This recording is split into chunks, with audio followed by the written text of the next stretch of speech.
Solidarity forever. Solidarity forever. For the union makes us strong.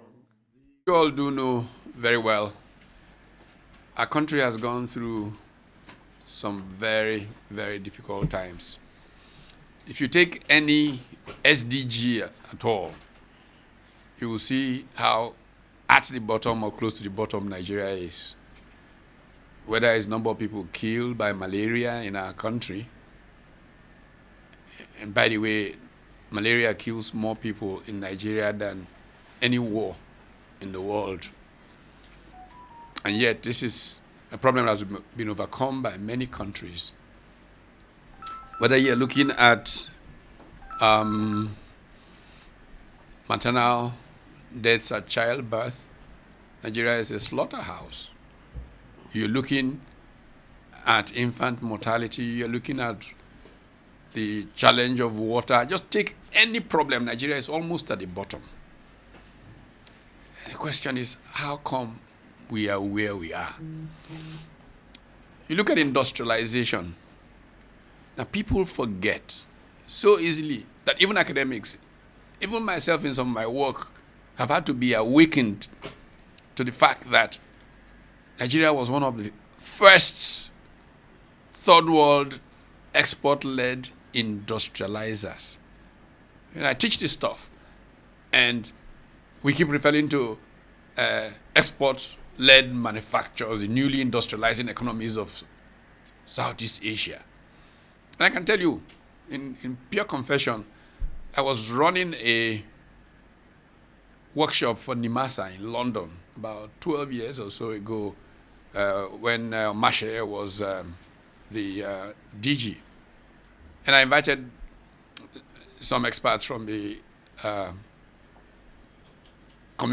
shipping community, to make presentations at it. When one of them started speaking, I was almost embarrassed by what he said because I had not given enough thought to it. He was looking at shipping map of the world 30, 40 years before. And the most flow of industrial goods was coming from Nigeria compared to developing countries. And I thought, wait a minute, this does not sit with the view of the newly industrializing economies of Asia being the ones that move from import substitution, industrialization, to export-led manufacturing development strategies. And I struggled with it until a Chinese lady who works for McKinsey wrote a book titled Africa, the World's Next Great Factory, talking about Chinese investments in Africa and how Africa could become the next great factory. And she went to the fact that NTL in Kaduna, when it was commissioned in 1960, had pre-sold its entire production for the next 6 months in Manchester. Within 1 month, that company had broken even. Nigeria was exporting manufactured goods in 1960 to the UK. And today, we don't produce anymore in this country. I went to a conference in France in 1996 called by former French Prime Minister Raymond Barre. It was in Annecy. It was the Europe-Africa Summit. There were African heads of states, all of us milling around. And the theme of that conference was Africa must produce or die. And I told a story just last Thursday in Morocco, where the AU was looking at policies of development and strategies for Africa. And I reminded the group that in 1996, I was taking a walk down the lake in Annecy with the then Deputy Managing Director of the World Bank, Al-Hassan Ouattara, who, as you all know, is President of Côte d'Ivoire today, a then Deputy Director General of the World Trade Organization, former foreign minister of Mali or Burkina, Ablezo Drago, the former Ugandan foreign minister, Olara Otuno. And we were reflecting on the theme, Africa must produce or die. And we have not begun to produce since then. And yet, manufactured exports from developing countries got their beginning here in Nigeria. What happened to us from then till now? So the challenge of what must be corrected in our country, all of these things added to concern about the future of Nigeria. Can we survive this shift from production, which we had, to sharing, which our political class has so embraced with such self-love for themselves that leadership has been about just state capture? And by the way, I don't know how many of you have seen Cyril Ramaphosa's briefing of the world on the Zondo Commission. South Africa has had for several years now a commission looking into state capture. I have served on the boards of South African companies, and there was hardly a board meeting in the last 3 years or 4 that the Zondo Commission's work was not a critical issue. How can politicians allow 1 or 2 Indians to capture their government? And whenever South Africans begin to discuss this and they're so upset, I begin to laugh and they say, what's the matter? I say, come to Nigeria. they own the government. But this is what our political class has done. Because it's all about self-love, they have focused on the personal benefits they get from this relationship with these alien business people, have not grown the Nigerian economy, we've not produced, and we have fallen back in the quality of life of our people. Whenever they have a headache, those of them who say they've done miracles as governors, as whatever, have a headache, they jump on a plane and they head to Europe. That's not how a country makes progress. So all of these factors led many of us to begin to worry.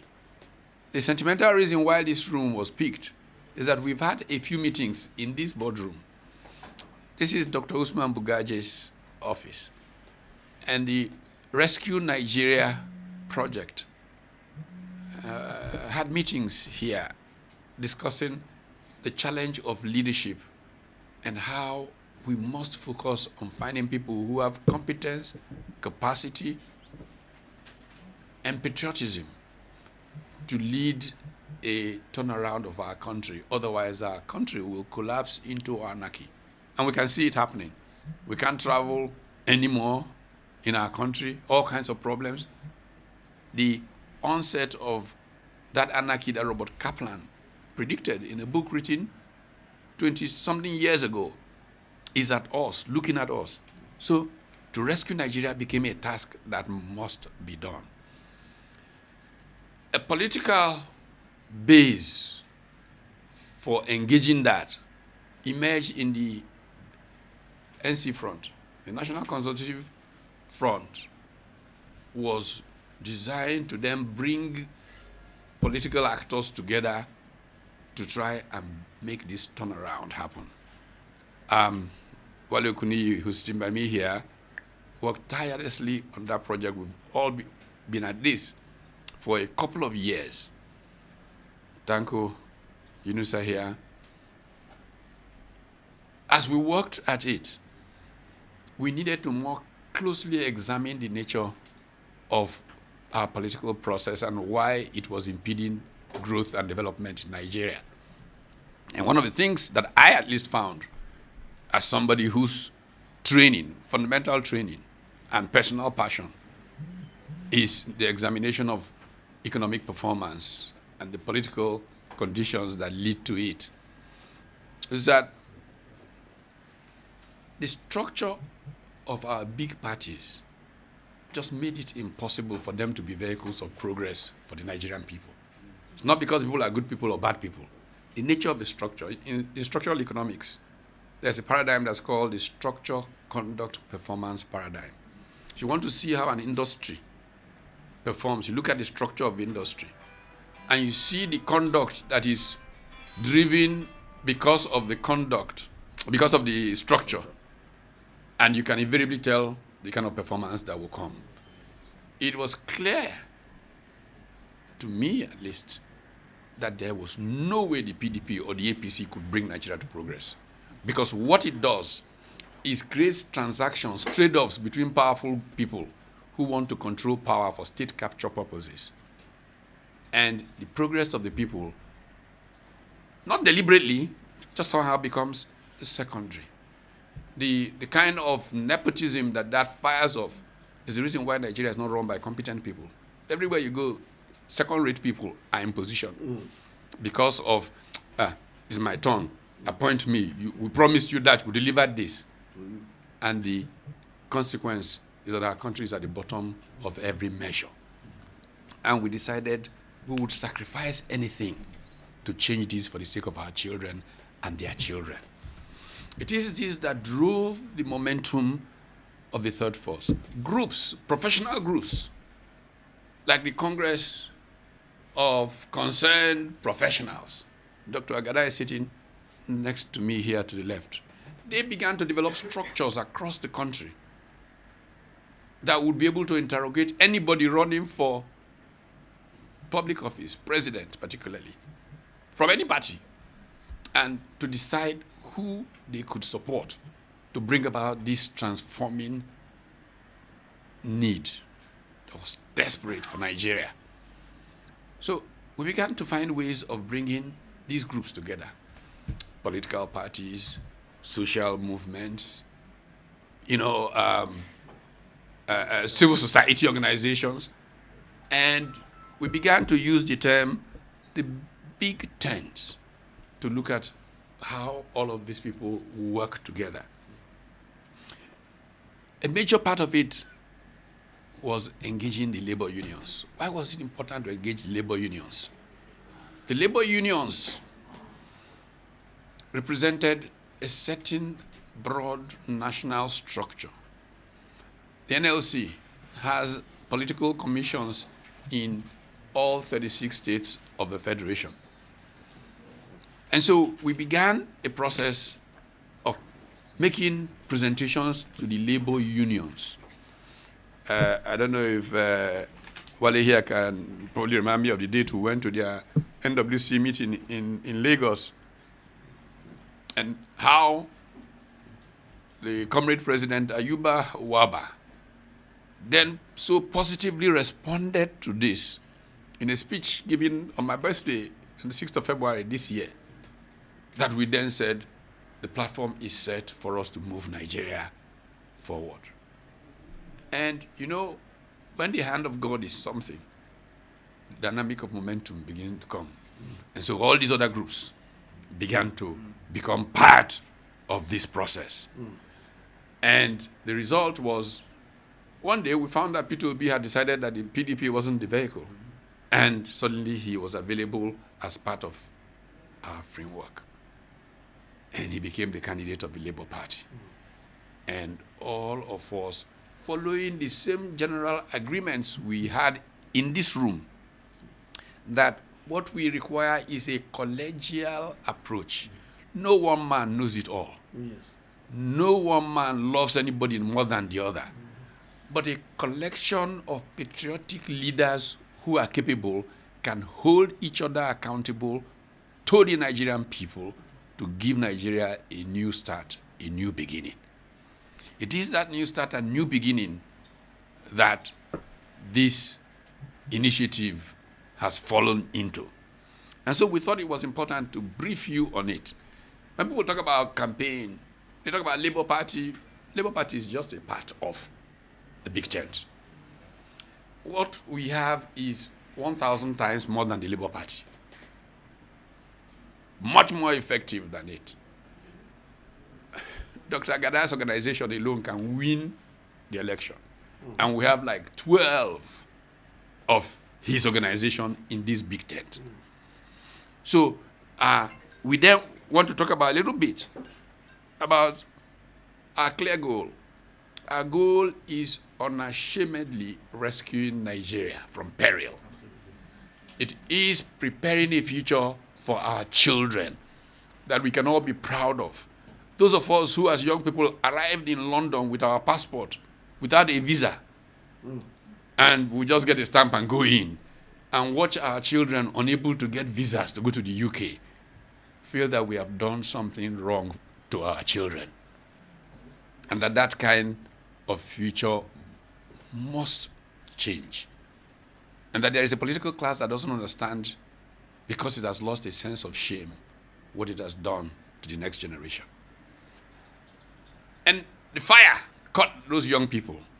They began to protest the current order and say it must change. And then these same people, who constitute less than 3% of the population, that's abused the system, begin to offer a counter-narrative. I don't mind the young people, they don't vote. What do you think? They will just go on the internet and make noise. On the day we will win. They are preparing that because they want to rig, and they want the world to think it's because young people did not vote. But it will not happen this time. If you check the history of the evolution of things on our continent, the last 4-5 major presidential elections in Africa, people who were ridiculed as internet sensations, civil society, what do they call them? Social media. All of them won. The one in Kenya, where the power of the entire national government was behind Rally Odinga. The one in Malawi.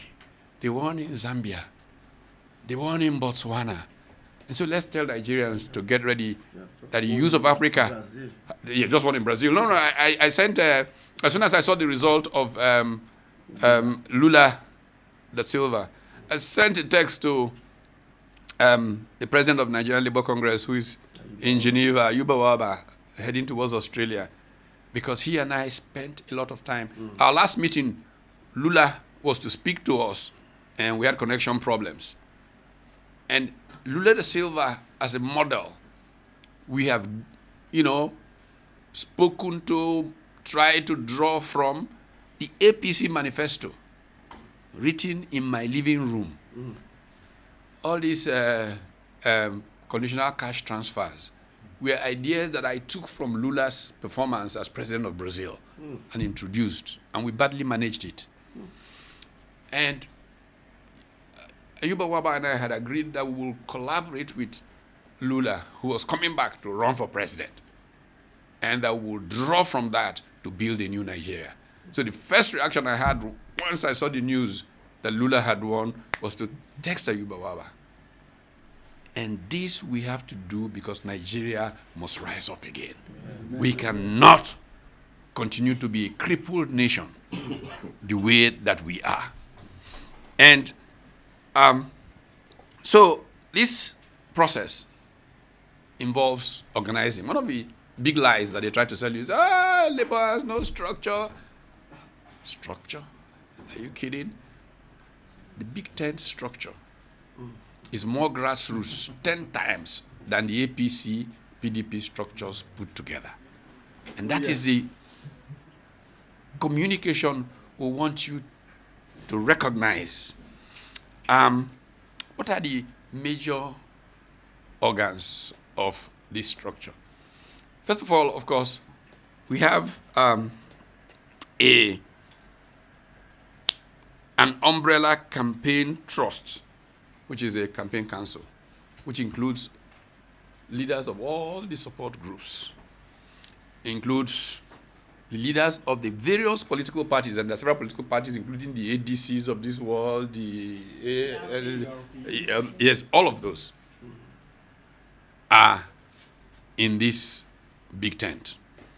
And each will deploy, just like the way Dr. Agada and his group began a campaign across northern Nigeria of advertisements with Kannywood stars.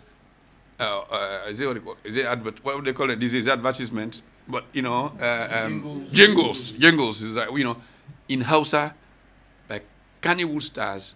It broke across the country on Monday, and this is one group. What they're doing, they have people on ground in every state of the federation, full structure. And this is just one part of it. We can take the same thing from the labor movement, as different from Labour Party. You can add the Labour Party, you can add these other parties. And what we are trying, therefore, to do is to create a college of actors. And so we describe the structure as an organic bulb of complex redundancy. What is an organic bulb? If you look at the onion is an organic bulb, okay? And you have layers that you can peel away and keep coming. So if something goes wrong at one level, the next level catches it. And you have a fail-safe system. I draw from two disciplines, for example, to illustrate complex redundancy. One discipline is aviation, engineering. If you take aviation, for example, every Boeing jet has like 3 or 4 fallbacks. Now, if you look at statistically, a Boeing aircraft does not fall to a fallback up to 1% of the time. So why do you have a second fallback and a third fallback? Because the culture of engineering is to ensure safety at whatever cost. Now, as a professor of business, I can tell you that this constantly brings fights between finance people and the engineering people. Because finance people say, this is a waste of money. Why do we need fallback on fallback? But if you go to political science, the same phenomenon exists. I keep referring people to the work of University of California, Berkeley, political scientists of some fame from the 70s, a gentleman called Aaron Wildavsky. He wrote a book back then called The Politics of the Budgetary Process. And was trying to justify why, for example, if there is a law to be made on banking, it first goes to the floor of the US Congress, where it is read, is discussed, is debated, then it's sent down to the Finance Committee, where it's discussed, debated, position taken, and then it's further sent down to the Banking Subcommittee, who then have public hearings. And after all of this, he walks the process back again. And he describes that process as complex redundancy, which is why laws, when they come out of that system, are very often pretty tight and serve the people better, because it takes in the input of the experts, the stakeholders, and everybody through that process. The campaign structure the Big Tent is deploying is a campaign structure of the organic bulb of complex redundancy. And we know that with this structure, we're going to beat the daylights out of these fellows at the polls next year.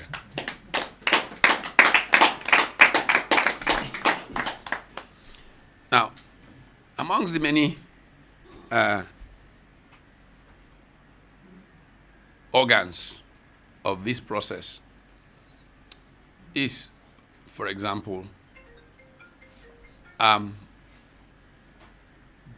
what we call a policy review and future view team.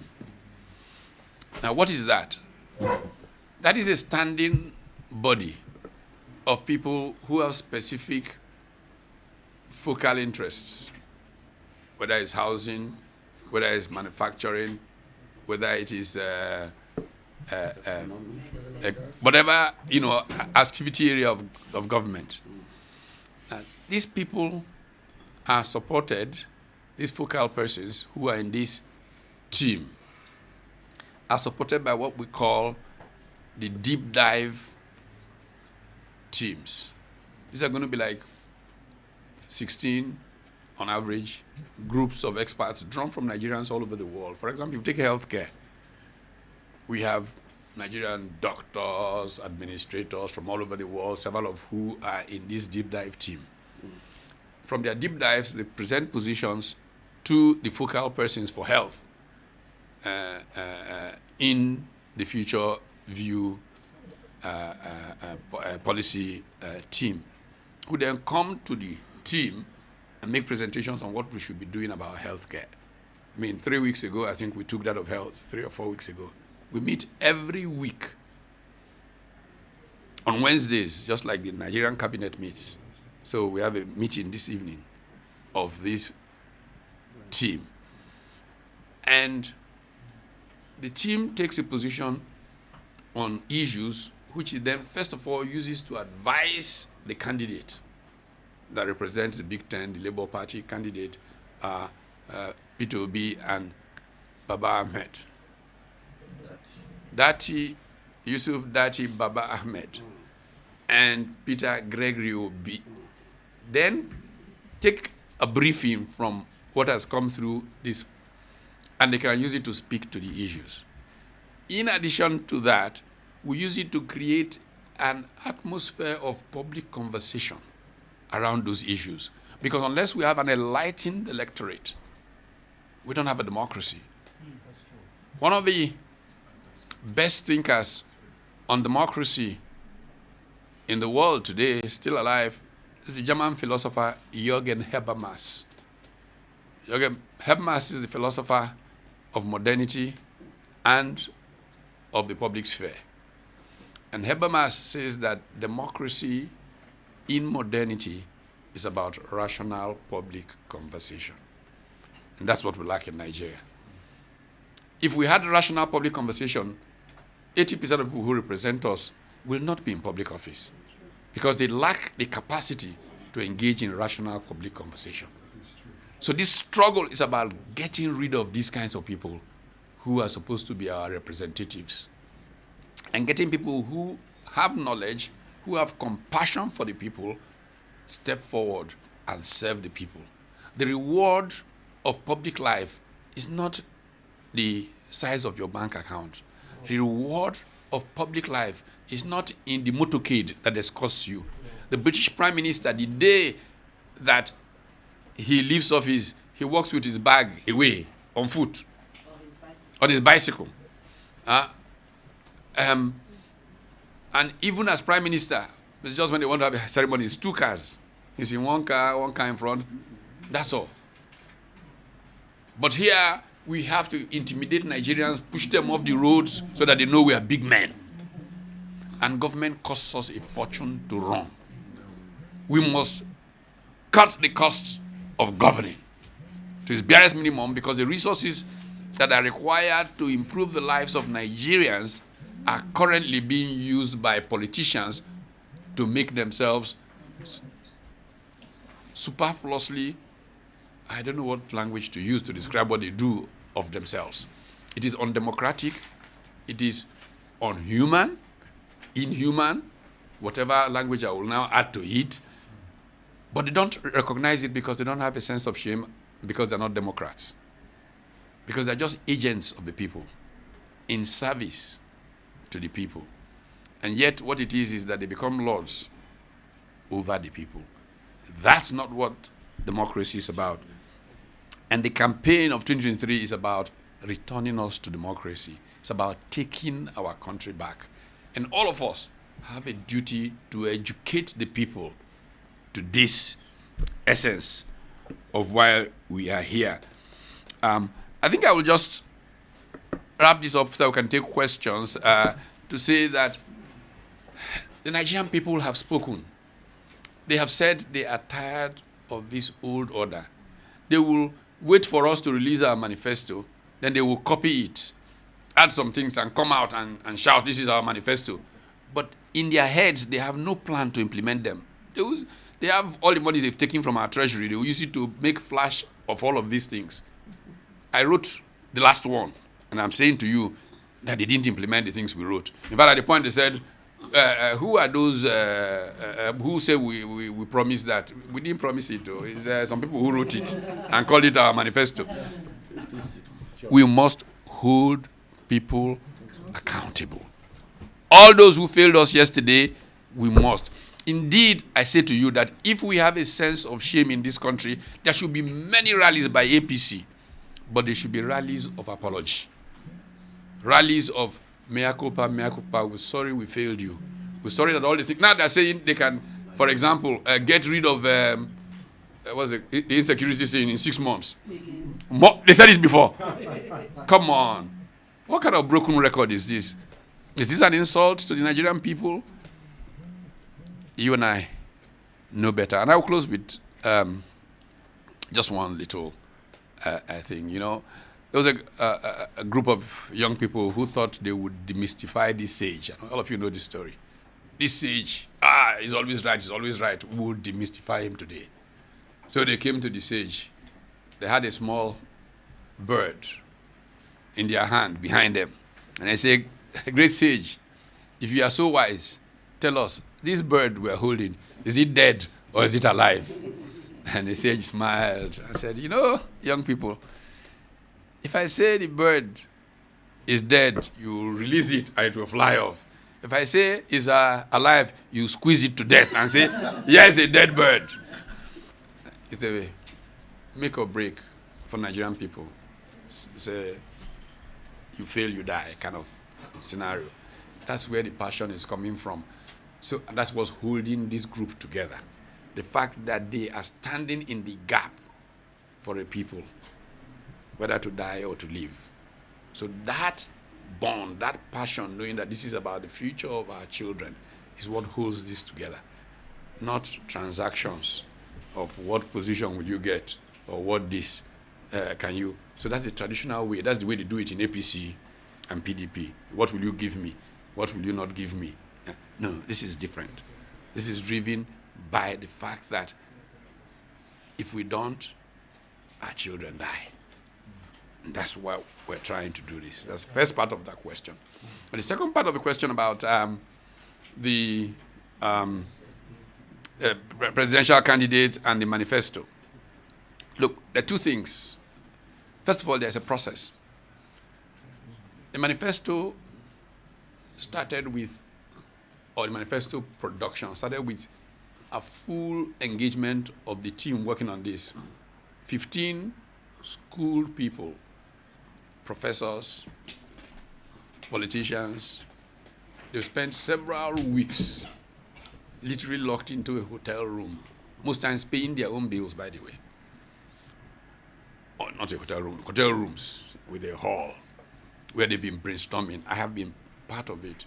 The first briefing, which the candidate was asked to provide his own mantra or where things should go in, took place in my house. So it's not in fact, if you want me to be even more cruel, on the same table where we wrote the APC constitution in my house, the APC manifesto. And with that brief, work continued. And it comes in drafts. The first draft was produced, and the process was bound to end with a buy-in from Peter Obi and Dati Baba Ahmed. And that point had not been arrived at. But the candidate had been drawing from, if you listen to his presentation at the Lagos Chamber of Commerce, he spoke to 7 pillars. And those 7 pillars are in that manifesto and will be there at the end. Okay? But somehow, in a technical shuffle of errors, somebody put out a draft, an early draft, which is why I said, look, this thing is not finished. And I can tell you, as a matter of honest observing, that was both from the fact that the process was not formally completed with the fanfare of a formal launch, and the fact that whenever we put out a document, those people will go and grab it and then put one sentence there. I'm glad that a spokesperson for the PDP already said that the APC went and stole the Hope 93 document and called it their manifesto. They're not only doing that, they're adding from whatever we put out. So we're not in a rush to put out for them to go and take and edit. And that's part of why Mr. Obi made that statement. So after their own is out, you will formally see ours out, not giving them the opportunity to play those funny games again. Okay. Yeah. Your name, please. My name is Beatrice. Concept. That's why I said it was important for us to hold this meeting on this table, because we discussed those issues here on this table in Dr. Bugaji's office. The Rescue Nigeria project was built on that very concept of collegial accountability. Mr. Peter Obi bought into this idea from get-go. It's both a moral hold and a rational hold, that collectively we will hold him accountable. But thank God that his history is that of feeling an obligation to accounting to his electors. And so we are confident that both history and the collective agreements that we have reached will make him accountable.